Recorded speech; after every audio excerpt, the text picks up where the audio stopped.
আক্ষেপ বাড়ালেন নুরুল হাসান সোহান, মাহিদুল ইসলাম অঙ্কন এবং মোসাদ্দেক হোসেন সৈকত। বিশেষ করে নিউজিল্যান্ড এ দলের বিপক্ষে চলমান 3 ম্যাচের আনঅফিসিয়াল ওয়ানডে সিরিজের দ্বিতীয় ম্যাচে যেভাবে তারা স্বমহিমায় বিকশিত হলেন, তাতে করে এই 3 ক্রিকেটারকে নিয়ে আমরা আক্ষেপ করতেই পারি। এখন প্রশ্ন উঠতে পারে, এমন দুর্দান্ত পারফরমেন্সের পর কি কারণে আমরা তাদের পারফরমেন্সের পরেও আক্ষেপ করব? উত্তর একটাই, কিছুদিন আগেই কিন্তু বাংলাদেশ টি-20 স্কোয়াড ঘোষণা করা হয়েছে। সবাইকে অবাক করে দিয়ে সেই স্কোয়াডে এই 3 খেলোয়াড়ের কাউকেই অন্তর্ভুক্ত করা হয়নি। আমরা যদি 16 সদস্যের সেই স্কোয়াডের দিকে তাকাই, তাহলে কি দেখতে পাই? সেখানে উদ্বোধনী ব্যাটার হিসেবেই জায়গা পেয়েছেন 5 জন খেলোয়াড়। অথচ কখনোই একটা আদর্শ টি-20 দলে 5 জন ওপেনার একসঙ্গে জায়গা পেতে পারেন না। অথচ সেই অদ্ভুত এবং অবাক করা কাজটি করলেন আমাদের নির্বাচক মণ্ডলী, এবং এই 5 ওপেনারকে জায়গা করে দিতে মিডল অর্ডারে কেবলমাত্র একজন স্বীকৃত ব্যাটসম্যানকে জায়গা দেওয়া হয়েছে। অথচ খুব সহজেই কিন্তু 5 জন ওপেনার থেকে কমিয়ে মিডল অর্ডার ব্যাটারের সংখ্যা বাড়ানো যেত, এবং এখানে খুব সহজেই জায়গা পেতে পারতেন নুরুল হাসান সোহান এবং মাহিদুল ইসলাম অঙ্কন, যারা বিগত ঢাকা প্রিমিয়ার ডিভিশন ক্রিকেট লিগে দুর্দান্ত পারফরমেন্স করেছেন এবং নিউজিল্যান্ড এ দলের বিপক্ষে যে 3 ম্যাচের ওয়ানডে সিরিজ চলছে, এখানেও স্বমহিমায় প্রত্যেকটা ম্যাচেই বিকশিত হচ্ছেন। আমরা যদি নুরুল হাসান সোহানের আজকের এই ইনিংসটির দিকে তাকাই, তাহলে কি দেখতে পাই?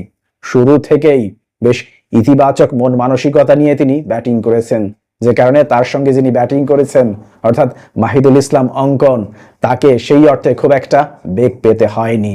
নুরুল হাসান সোহান 101 বল মোকাবেলা করে 112 রানের একটা দুর্দান্ত ইনিংস খেলেছেন, এবং তার এই ইনিংসটাকে তিনি বাউন্ডারি, ওভার বাউন্ডারি, সিঙ্গেলস এবং ডাবলস সবকিছুর সমন্বয়ে খুব ভালোভাবে ব্লেন্ড করেছেন। তার এই ইনিংসে তিনি 7টি 4 মেরেছেন এবং 7টি ছক্কা মেরেছেন, অর্থাৎ 4 এবং ছক্কার সাহায্যেই করেছেন 70 রান। বাকি 42 রান করেছেন সিঙ্গেলস এবং ডাবলস থেকে, অর্থাৎ একটা পারফেক্ট ইনিংস যাকে বলে, ঠিক তাই করেছেন নুরুল হাসান সোহান।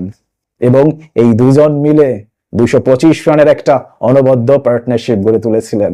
অন্যদিকে আমরা যদি মাহিদুল ইসলাম অঙ্কনের ব্যাটিং এর দিকে তাকাই, তাহলে দেখতে পাই শুরুর দিকে খানিকটা সময় নিয়েছিলেন মাহিদুল ইসলাম অঙ্কন, কিন্তু সময় যত গড়িয়েছে ততই তিনি আক্রমণ বাড়িয়েছেন এবং শেষ পর্যন্ত 108 বল মোকাবেলা করে 105 রানের একটা অনবদ্য ইনিংস খেলেন, এবং তিনিও কিন্তু তার ইনিংসটাকে খুব ভালোভাবে ব্লেন্ড করেছেন 4 ছক্কা এবং সিঙ্গেলস ও ডাবলসের সমন্বয়ে।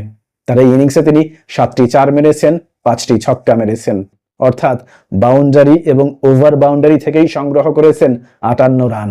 বাকি 47 রান সংগ্রহ করেছেন সিঙ্গেলস এবং ডাবলসে। মূলত এই 2 ব্যাটারের দুর্দান্ত পারফরমেন্সের উপর ভর করেই বাংলাদেশ 344 রানের একটা পর্বতসম ইনিংস দাঁড় করাতে সক্ষম হয়, যে কারণে এই 2 ব্যাটারের এমন অতিমানবীয় ব্যাটিং দেখার পর নিশ্চিতভাবেই আমাদের মনে আক্ষেপ জন্মাবে। কিসের আক্ষেপ? টি-20 স্কোয়াডে এই 2 ব্যাটারকে না দেখার আক্ষেপ। অন্যদিকে আমরা যদি 16 সদস্যের আমাদের টি-20 স্কোয়াডের দিকে আরেকটু ভালোভাবে লক্ষ্য করি, তাহলে কি দেখতে পাই? সেখানে কিন্তু সেই অর্থে তেমন কোনো জেনুইন অলরাউন্ডার নেই। অথচ এই জায়গায় খুব সহজেই জায়গা পেতে পারতেন মোসাদ্দেক হোসেন সৈকত, যিনি সর্বশেষ ঢাকা প্রিমিয়ার ডিভিশন ক্রিকেট লিগে ব্যাট হাতে 487 রান করার পাশাপাশি 30টি উইকেট শিকার করেছিলেন এবং সেই টুর্নামেন্টের সেরা অলরাউন্ডারও নির্বাচিত হয়েছিলেন। তারপরেও আমাদের নির্বাচক মণ্ডলী কোনো এক অজানা কারণে তাকে অবজ্ঞা করলেন। ইনফ্যাক্ট আজকের ম্যাচেও কিন্তু বল হাতে দুর্দান্ত সময় কাটিয়েছেন মোসাদ্দেক। বিশেষ করে 345 রানের জয়ের লক্ষ্যে ব্যাটিং করতে নামার পর নিউজিল্যান্ডের শুরুটা কিন্তু খুব একটা খারাপ ছিল না।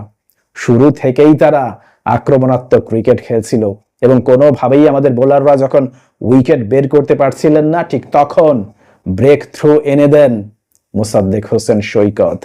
52 রানের সেই পার্টনারশিপ ভাঙেন মোসাদ্দেক সৈকত এবং শেষ পর্যন্ত 10 ওভার বোলিং করে 50 রানের বিনিময়ে 3টি উইকেট শিকার করেন।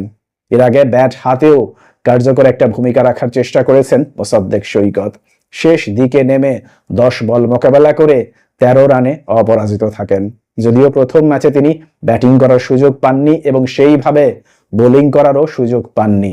প্রথম ম্যাচে তিনি 3 ওভার বোলিং করে 7 রান খরচ করেছেন।